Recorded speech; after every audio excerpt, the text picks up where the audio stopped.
Technology can be a solution if it is well channeled. Bem-vindo à ciência. We're in a unique point in history where we can try to tap into technological advances to drive down the cost of climate. Some technology solutions can be the cause of other problems. Embracing green energy is good but not cheap.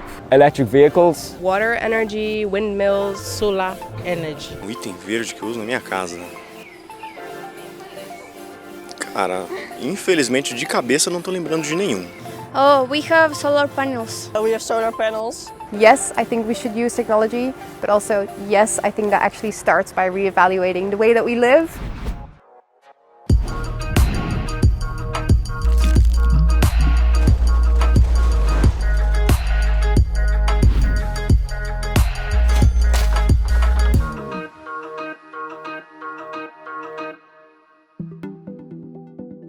There's a strange disjointedness in the narratives about the climate.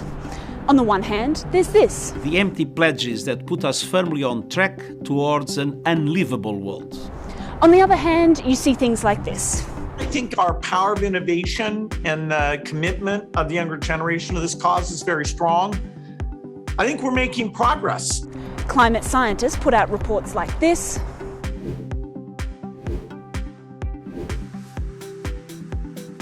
But then you see headlines about tech innovations like this. There's no doubting the prognosis on the climate. The science is clear, and many of us are living with the effects of ecological breakdown. So what's with these stories in which technology holds the promise of salvation for the planet?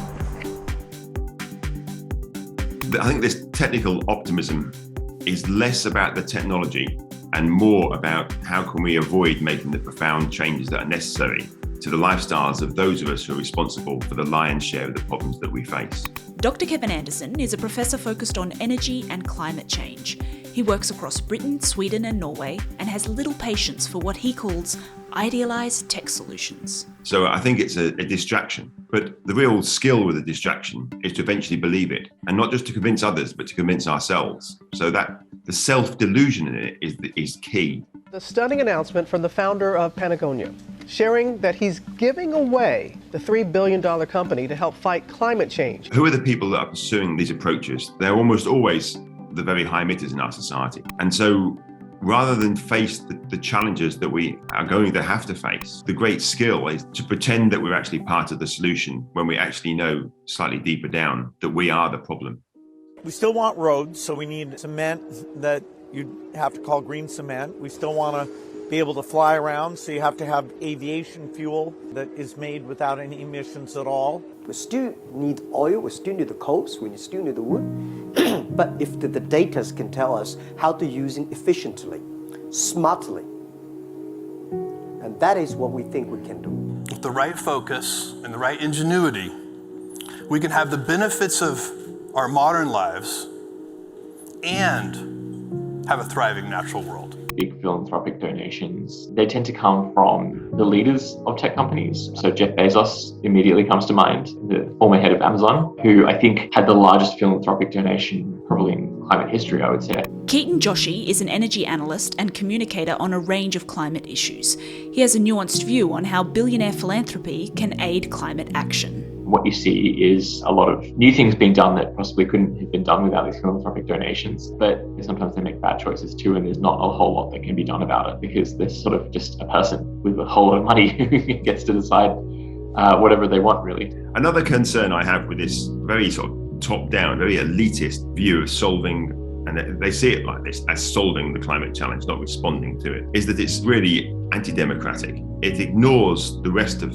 society who have their different ways of responding to these challenges. It takes all of that into a very technocratic view of the future. We can move all heavy industry and all polluting industry off of Earth and operate it in space. They are neither addressing issues of science or technology. What they are doing is addressing a particular political worldview that they have, and they're dressing it up in the language of science and technology. Billionaire climate philanthropy is controversial for a number of reasons. Not only is the world's richest 1% responsible for double the emissions of the poorest 50% of society, but some of the biggest inconsistencies are in the businesses that billionaires are involved with, either as owners or consultants. Take this for instance. In 2020, when Jeff Bezos, then the CEO of Amazon, announced the $10 billion Bezos Earth Fund, his company emitted more than 60 million tonnes of carbon emissions, 15% more than in 2019. In addition, companies like Amazon, Microsoft and Google are just some of the big tech corporations that make very public mega climate donations and yet continue to build bespoke artificial intelligence for oil and gas corporations to speed up the discovery of new oil deposits. When it comes to these mega donors and their arguments underpinning how their money is used and the justifications for why certain innovations are deemed more deserving of funding than others, there's an element of ideology that's important to recognise. Generally, the people who tend to have those volumes of cash think in a certain way, and so the decisions tend to be a little bit more technocratic. I wanted to spur ideas and thinking about the long-term need to capture carbon. We put the idea of innovation on the agenda. Tech entrepreneurs can make our island 25% more efficient by just making it a bit more tech savvy than it currently is. There'll be a lot of money going into different technologies, but you won't see as much money flowing into like climate justice organizations or helping individuals change lifestyles or even, make small scale collective changes in communities, all of which are, in addition to technology, really important parts of climate action. We want people to have lots of different lenses to think about these issues. And I like the idea that some of them are trying to think of it from a technical point of view. But the dominance of that particular narrative is a real concern. And that's in part, of course, because we like their view of the future, because it means we haven't got to change the present. That whole circus has been very successful again in distracting us away from the real challenges on climate change. That circus Kevin is talking about is an all-out spectacle that sucks up media attention to the detriment of so much else. I was once a child with a dream, looking up to the stars. Now I'm an adult in a spaceship looking down to our beautiful, beautiful Earth. In 2021, the space race between British billionaire Richard Branson and American magnate Jeff Bezos commanded airtime like few climate events ever could. In one corner, West Texas actually, Amazon's Jeff Bezos, the founder of space tourism business Blue Origin. In the other corner, just up the road in New Mexico, Virgin Galactic founder Richard Branson. On the day that Branson was up on the edge of outer space, staging a gigantic PR event for what he calls space tourism, Death Valley in the United States was at its hottest ever. And yet, in a moment that was eerily similar to a scene in the climate catastrophe film Don't Look Up, a climate scientist, Catherine Hayhoe, said her slot on CNN was cancelled because there was breaking news about the billionaire and his jet. What was this experience like for you? It was just far more extraordinary than I could have ever imagined. 9 days after Branson's blast-off, Jeff Bezos had his moment in space and across the media. What we're really trying to do is build reusable space vehicles. It's the only way to build a road to space. Research showed that American morning TV programs gave Bezos nearly as much airtime in one day than they'd given to climate reporting in the whole of 2020, and very little of that Bezos coverage dwelt on the sheer magnitude of emissions produced by his space excursion. However, even when billionaires focus solely on the climate and manage to take the media with them, key bits of information get left out. In 2021, Bill Gates released his book, How to Avoid a Climate Disaster. He is the fourth richest person on Earth. Now Bill Gates is trying to save the planet. Without innovation, we will not solve climate change. Innovation can bring the price of these green products down. My book says, hey, I think we can do this. I've seen innovation solve big problems. In all of the media blitz, one key point hardly got discussed: the reality that innovation, which has its value, cannot be a substitute for the fundamental change humanity needs to make of cutting consumption and slashing dependence on fossil fuels. I don't blame Bill Gates for that. These billionaires, it's not just that they have the power, it is that we give them that power. And there is that really unhealthy relationship. And that's not just the Gates and the Musks. We see that across the celebrity realm. Technology in the end will save us all. So you don't have to give up things. And that's, again, undermined the real threads of action that we need to be developing. Some of the tech solutions being bankrolled by billionaires are, on the face of it, stunningly simple. Take solar geoengineering, which has support from Bill Gates. The idea at the heart of the scheme is to mimic a natural phenomenon called a volcanic winter, which happens when massive volcanic eruptions, like the one that took place in 1991 in Mount Pinatubo in the Philippines, temporarily cool the planet due to a haze of ash and minerals in the atmosphere. I asked Bill McKibben, an author and one of America's best-known environmentalists, how solar geoengineering claims it will work. The theory here is we filled the atmosphere with carbon and that's heating things up. So now maybe if we add a big dose of sulfur, then that will counteract some of that heating by blocking some of the sun that's coming in. If you think about it very long, it's pretty sad. And one of the biggest reasons to do it is so you could keep burning more coal and oil and gas. But the bit I really have been very concerned about is this idea that we can engineer the planet so that we can carry on business as usual. And remember, that's what it's about. These sorts of responses aren't actually getting to the key reason that we're facing the challenges that we are facing today. They're just masking over it. In 2021, a project called the Stratospheric Controlled Perturbation Experiment, or SCOPEX, was set to take a crucial initial step in exploring the feasibility of solar geoengineering. The researchers, led by scientists from Harvard University, wanted to test an airborne delivery system that could, in the future, release tiny reflective particles high in the stratosphere to reflect sunlight and the associated heat back into space. The test site was up near the Arctic Circle, over the town of Kiruna, located right in the homeland of the indigenous Saami people.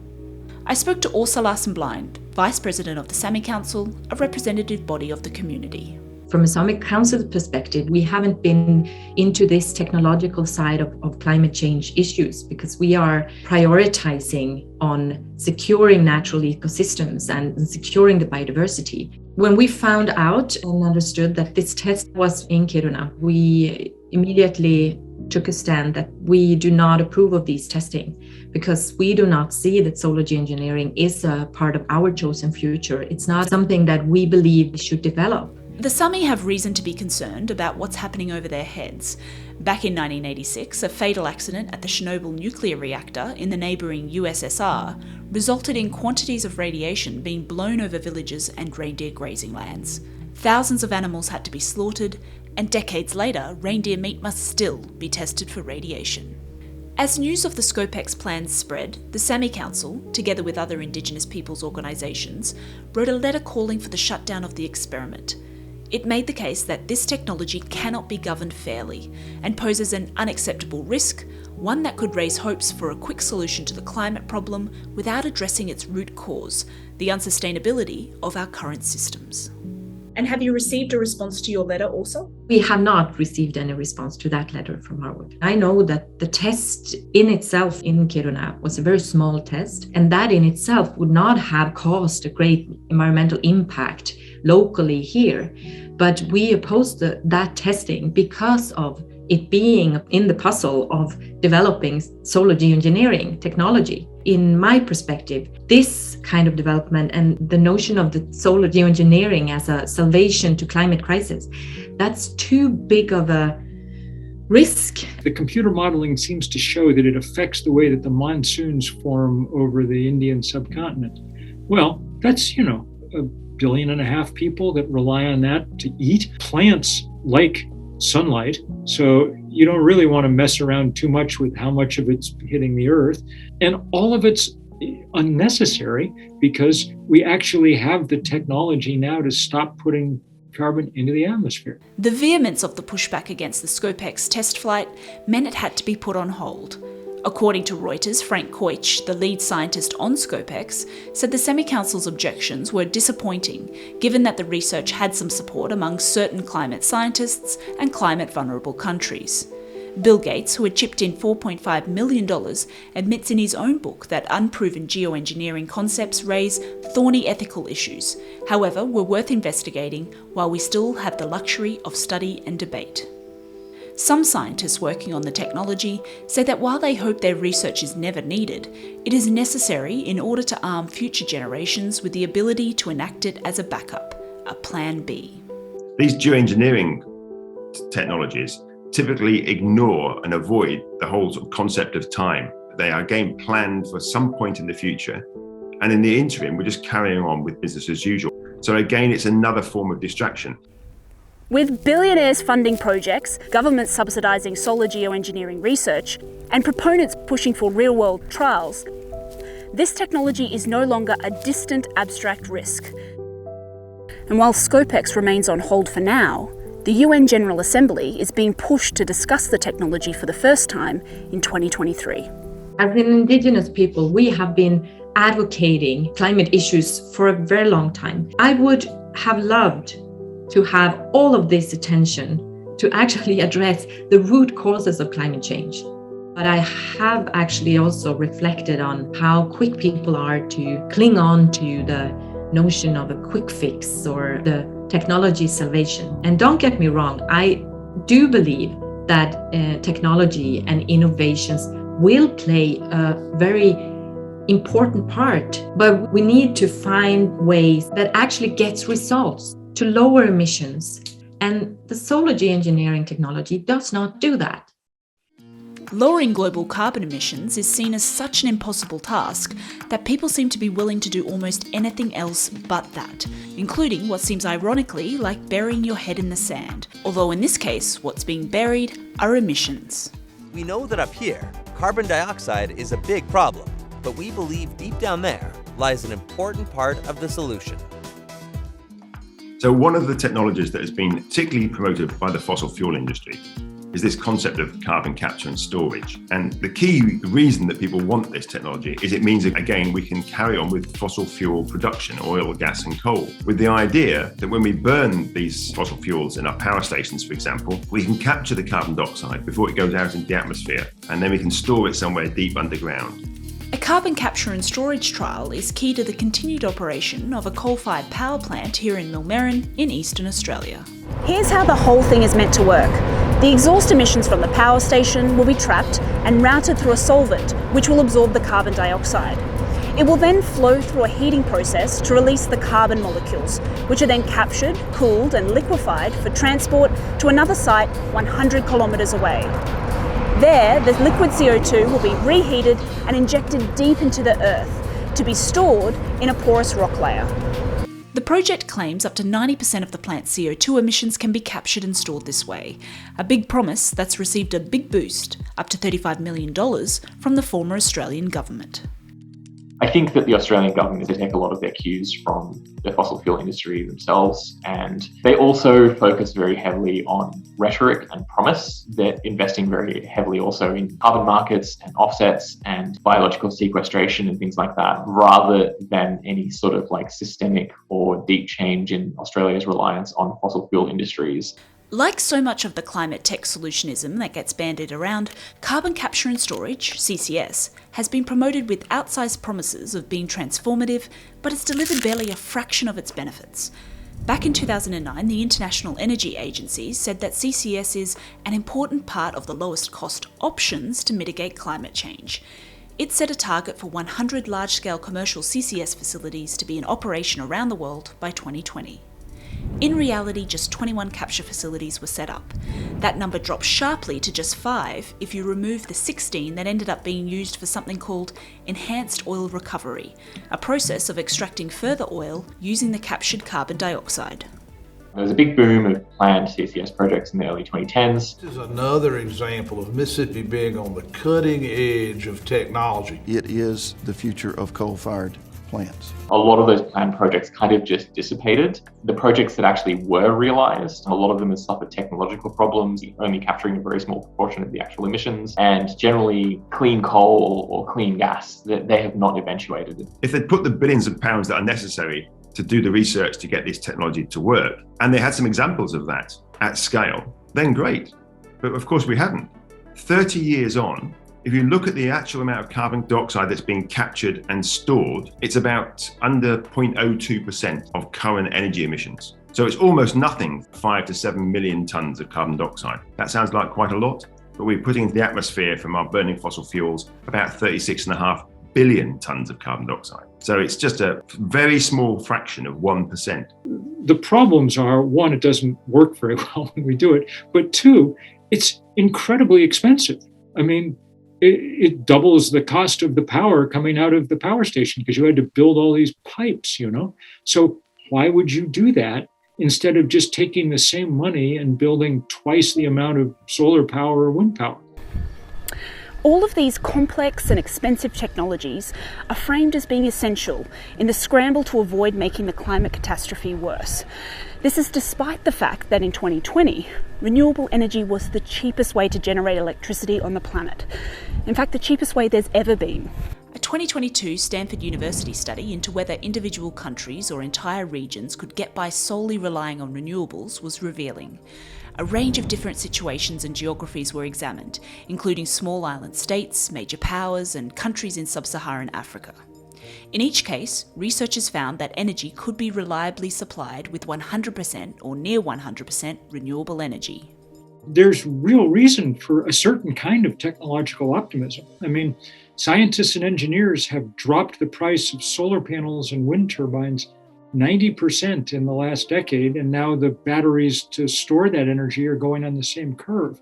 So it is pretty remarkable to live in a moment when the cheapest way to generate power is to point a sheet of glass at the sun. Now, let's be also clear. Renewables cannot solve climate change. Climate doesn't care about renewables. It doesn't care about energy efficiency. It only cares about CO2 molecules. So at the moment, what we're doing is we're using the renewables in addition to the fossil fuels. And so if we're going to resolve climate change, it's not just about demand management, but also about those of us who have got used to incredibly high uses of energy, actually reducing that consumption of energy as well. And I think that's key, and that's almost always missing. So Bill, what's standing in the way of more investment in renewable energy? One reason investors are less keen on it is because you can't make that much money doing it. It's not like oil. I mean, 40% of the ship traffic on the high seas is just moving fossil fuel around. Once you've set up your solar panel, it sits there for 25 years, and the sun delivers the energy every morning when it rises above the horizon. For most of us, that's like, okay, that's good. If you're Exxon, that's the dumbest business model I ever heard of. You know, how do I get paid? The reason we're not making more use of them right now is because for a century, the fossil fuel industry has been cultivating political power. The global fossil fuel lobby has not just been pushing against restrictions and regulations, it has also actively worked to solicit state support to keep extraction, burning and emissions going. Just take a look at a 2021 International Monetary Fund report that focused on fuel pricing in 191 countries. The core argument was that subsidies, more than 5.9 trillion in 2020 alone, are baked into underpriced fuels, which inevitably leads to their overconsumption. Despite repeated pledges by politicians to end this kind of support, fossil fuel subsidies are expected to actually rise in the years to come. It's direct subsidies where you give these guys money, but it's also the incredible indirect subsidy of not charging them for the insane amount of damage that they're doing. The new studies showed that around the world, about 9 million people a year die from breathing the particulates produced when fossil fuels are burned. That's bigger than HIV, AIDS, malaria, tuberculosis, war, and terrorism combined. And it's all unnecessary. Remember, the price of solar power and wind power is already cheaper than fossil fuel, and that's before you calculate the cost of climate change. If you do that, then, I mean, it's like what we're doing now is just pure economic insanity. No one disputes that technology and innovation are crucial, but climate science has given us a timeline, and that timeline does not fit with a lot of the tech being hailed as solutions to this crisis. The fundamental change the planet needs is a break on fossil fuel extraction and use. And until that happens, no amount of solar geoengineering, carbon capture, or whatever else will amount to the change we need at the speed we need it.